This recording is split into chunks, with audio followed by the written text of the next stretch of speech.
A few rooms that will be installed into the Southern University's intramural sports complex is 2 basketball courts, 3 aerobics rooms, a weight room, and even its own juice bar. Although important rooms such as a first aid room would not be installed into the intramural sports complex, some students of Southern University gave me their opinion on what should be into the complex. Over 65 African Americans voted in the 2008 elections, 10% more than the 2004 elections. A Voteless People is a Hopeless People program gave some insight on how important voting is and stated voting is more than just a civil right, but a necessity as well. Making it a Southern University's tradition, here's what sophomores Carissa McDaniel and Tony Guillory had to say about the fashionable day.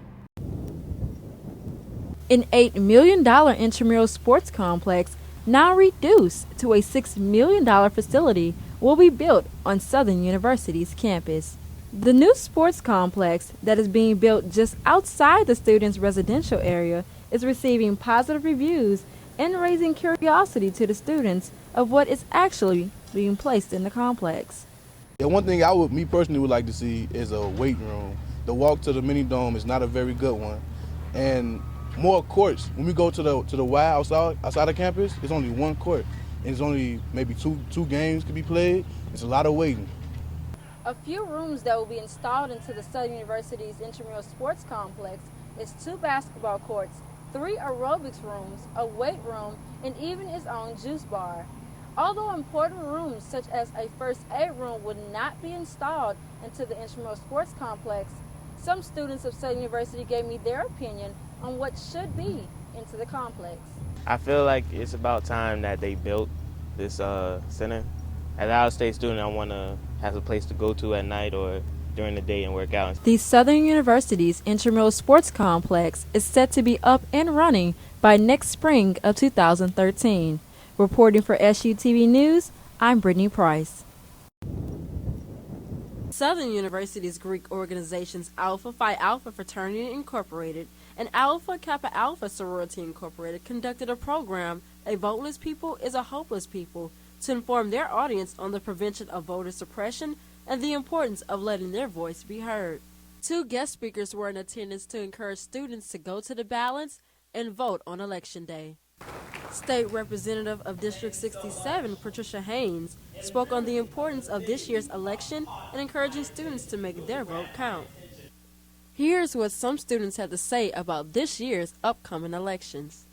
I believe that the upcoming election on November 6, 2012 is very, very essential and important simply because I believe that everyone's voice should be heard for our country. It is very important that we re-elect President Barack Obama in this election, not because he's a black man, not because he's a Democrat, but because he's the best candidate. Over 65 African Americans voted in the 2008 elections, 10% more than the 2004 elections. A Voteless People is a Hopeless People program gave some insight on how important voting is and stated voting is more than just a civil right, but a necessity as well. The deadline to register to vote in Baton Rouge, Louisiana is October 9, 2012. Reporting for SUTV News, I'm Brittany Price. Pretty Wednesday all began with the College of Business students dressing up every Wednesday for their major. Since then, it has grown into an underground tradition where not only the College of Business students dress up, but every student at Southern University as well. Suits to swagged out outfits, the Southern University students really showed that they are fashion forward. Making it a Southern University's tradition, here's what sophomores Carissa McDaniel and Tony Guillory had to say about the fashionable day. Pretty Wednesday, that's a pretty different tradition. I like that we have something that other universities don't necessarily have. It's our own thing where people take one day out of the week to dress up and in their nice clothes, just instead of being like an old regular old college attire. The way I feel about Pretty Wednesday is that personally, I enjoy it because I enjoy dressing up, but some people maybe not necessarily enjoy dressing up, so everybody kind of dresses for the way that they feel that they're comfortable dressing. Pretty Wednesday seems to be a day that students enjoy and look forward to. Reporting for SUTV News, I'm Brittany Price. Cyberbullying, online predators, and scams are all online offenses social networks such as Facebook and Twitter, have to endure. Today, social networks have another offense that has recently been brought to the public's eye. That is creating a fake online profile to be someone else to fraudulently seduce someone. This is also known as being catfish. The term catfish comes from a documentary movie turned into an MTV reality show. Followed a young man named Neve Showman who fall in love with a lady after establishing an online and telephonic relationship, thus later finding out she was not the woman he thought he knew. To me, having an internet relationship with someone that you don't know or that you met online, to me, is absurd. I mean, you can't really, or you really don't know that person, first of all, and you're going off a picture. You know, you don't talk to them, or you do talk to them, but you don't get to see them.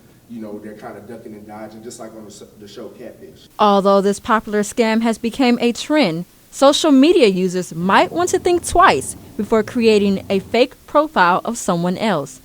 A new law passed in Louisiana now makes it illegal to impersonate another person online.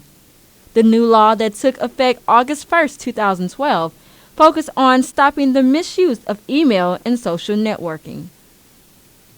Reporting for WSU-TV News Hot Topics, I'm Brittany Price.